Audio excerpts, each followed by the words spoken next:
टुनटुनी का पति बंटी एक कुली था। वो नदी पार से आने वाले पक्षियों के सामान को इधर से उधर करता।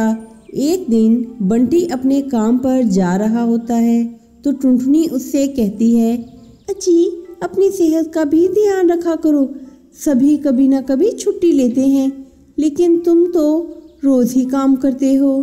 अरे पगली, अगर मैं घर पे बैठूंगा तो घर कैसे चलेगा?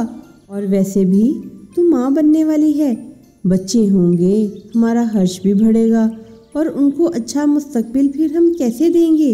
आपसे तो बात करना ही फजूल है। ये लीजिए पोटली, इसमें मैंने रोटी और चावल रखे हैं, इनको समय पर खा जरूर लेना।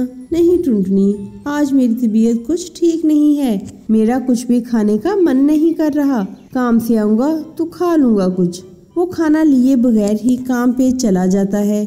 टुनटुनी को क्या पता था कि उसकी बंटी से ये आखिरी मुलाकात है। उधर बंटी बेहोश होकर बहती नदी में गिर जाता है और डूबकर मर जाता है। ये क्या हो गया? सब कुछ एक पल में ही खत्म हो गया। अब ये बच्चा किसे अपना पापा कहेगा? मैं तुम्हें कई बार समझा रही थी अपनी सेहत का ख्याल रखो बंटी, लेकिन तुम मेरी बात मानते ही नहीं। अब मैं क्या करूँगी बंटी? समय गुजर जाता है और टुनटुनी एक बच्चे को जन्म देती है। एक दिन टुनटुनी के पास एक डाकिया खत लेकर आता है।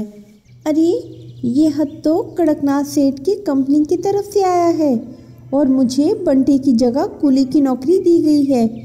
मुझे अपनी बेटी के मुस्तकबिल के लिए ऐसा करना ही होगा, फिर ही तो इसे बेहतर मुस्तकबिल दे पाऊंगी। टुनटुनी कुली बनकर पक्षियों का बोझ उठाती थी। जब भी कोई मुसाफिर पक्षी आता, टुनटुनी तेजी से उसकी तरफ जाती। बहन जी, क्या मैं आपका ये बोझ उठा लूं? अरे तुम भी तो एक चिड़िया हो, क्या तुम इतना बोझ उठा सकोगी?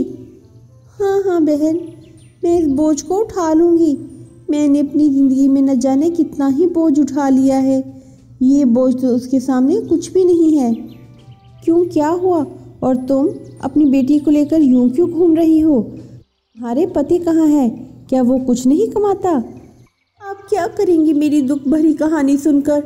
यहाँ बहुत से पक्षी आते हैं और मेरी दुख भरी दास्तान सुनते हैं, लेकिन कोई भी मेरी मदद नहीं करता। तुम मुझे बताओ, मैं तुम्हारी मदद ज़रूर करूँगी। क्या बताऊँ बहन, मेरे पति की मौत इसी नदी में डूबकर ही हुई थी। देखो टुनटुनी, जब तुम्हारी बेटी थोड़ी बड़ी होगी तो उसे मेरे स्कूल में डालना। मैं उसे पढ़ा लिखा कर बड़ी अफसर बनाऊंगी। मैं तुम्हें अपना पता दे देती हूँ। वो बुलबुल चिड़िया टुनटुनी को अपना पता दे देती है। फिर कई साल यूं ही गुजर जाते हैं। एक दिन टुनटुनी घर की सफाई कर रही होती है। बुलबुल मैडम का दिया हुआ पता नज़र आता है। अरे ये तो वही पता है जो मैडम जी ने मुझे दिया था। अब मैं अपनी बेटी को लेकर मैडम के स्कूल जाऊंगी। टुनटुनी अपनी बेटी को लेकर उस पते पर पहुंचती है। मैं चाहती हूँ मेरी बेटी पढ़ लिख कर बड़ी अफसर बन जाए मैडम जी, और उसे मेरी तरह जीवन में संघर्ष न करना पड़े। हाँ हाँ टुनटुनी, तुम निश्चिंत रहो, मैं तुम्हारी बेटी को अच्छी तालीम दूंगी। टुनटुनी अपनी बेटी का एडमिशन मैडम के स्कूल में करवा कर निश्चिंत हो जाती है। बेटी का मुस्तकबिल उस जैसा नहीं होगा।